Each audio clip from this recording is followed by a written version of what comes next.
Welcome to Photoshop Tips from the Digital Transformer. I'm Dennis Dunbar, and in this tip we're going to talk about how to check your masks to make sure they're working as they should. Whenever I am compositing two or more images together, I like to use a layer mask to control what parts of my layer are showing, which parts of my layer are hidden. Black on the layer mask is going to hide your layer. White in the layer mask is going to allow your layer to show through. You can see here that we've already made a mask for this model so it can be composited against this background. The question is, how do we get to be such a nice, clean mask? Well, to start off with this, we're going to turn off our pre-mask layer and turn on the original layer. You can see here she shot against a green screen. And this is going to be a big help for us to start off with.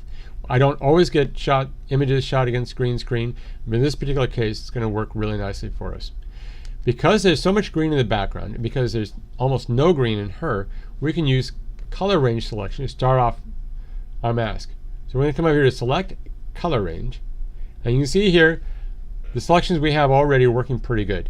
If we want to modify this a little bit, we could click on this add to sample eyedropper, click around in our image, or click in the preview, either way, and make sure we got all the backgrounds selected. But since a layer mask, wherever it's black, will hide the image, and wherever it's white will show the image, we notice here that we have the opposite of what we want. We can solve that really easily by clicking on invert. So now it's black. The preview shows us it's black in the areas where we're going to want our layer mask to be black and white in the areas where we're going to want the layer mask to be white. Let's click OK and let it make our selection. Takes just a moment, and now you can see we have our model selected nicely while the background is not selected at all. If I click on this little icon in here, the add a layer mask thing, we wind up with our layer mask. Now where we thought it was really pretty good, we noticed there's a lot of problems around the hair. That'll have to be cleaned up in later time, and that'll be for a later video tip. The thing we want to talk about now is how we double check to make sure the selections we just made are working the way we want them to. If we option click on this in the layers palette, we can see that it brings up our layer mask. Zooming in a little bit here, always zoom in and check your masks. We're going to see that, oh, we've got some stuff coming up here in the white areas where it should be all white. We see some darks in here, around her eyes, around her hair. There's a little bit over here in the shoulder. It's not looking too bad, but there's some stuff in there we don't want happening. In the background, for the part we want to be hidden in our blacks, we see all this stuff showing up over in here. That stuff we don't want to have happen either. But overall, it looks really pretty good.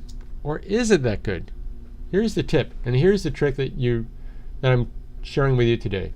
If you come over here to Image, Adjustment, and bring up either curves or levels, my preference is curves, but you could use levels for this. Bring up curves, and you slide the black point way over. You're exaggerating all the dark values in the mask, forcing them more to white. We're just doing this in a preview mode here. But you can see all these little black specks are showing up here. All these represent holes that would allow your mask, the background layer, to show through your model, and that's something we don't want to have happen. If we slide this back over to here and we now check for the whites for this, you can see all these parts here, which are holes in the black, which are going to allow some of our model layer, our green screen, to show through and muddy up our background. Again, something we don't want to have happen. So this is where the real trick is. Using curves or levels to exaggerate the values in your mask to see where your problem areas are. Once you see where the problem areas are, then you have an idea of what you need to do to attack it. In this particular case, we have some pretty easy steps we can do. First, we're going to take a look at the black values here. If we look at our curves palette, we can see here the histogram is showing us we have a lot of dark gray values that are ending right over here. So if we bring the black point over just about here, just past where those values are, we're forcing those values to go to black. Now if we push the white over about to say around here, we're forcing most of these white areas here where we had all the black stuff to go to white. We still have a couple little areas here that need to be cleaned up. There's still some stuff in here that needs to be cleaned up. You don't want to push this too far because that makes the edges of your mask too harsh. We can attack that another time. Let's say OK. for this. And now we're going to step through this one more time to make sure that we made the adjustments we thought we needed to make. So we're going to come over here to Image, Adjustments, Curves. Now we're going to slide the black way over. And you see where we had all this black stuff showing up in here before, now we've successfully cleaned it out. We just have these areas in here, really easy to select. We slide this back over, we slide the white way over. We still have some stuff in here we have to clean up.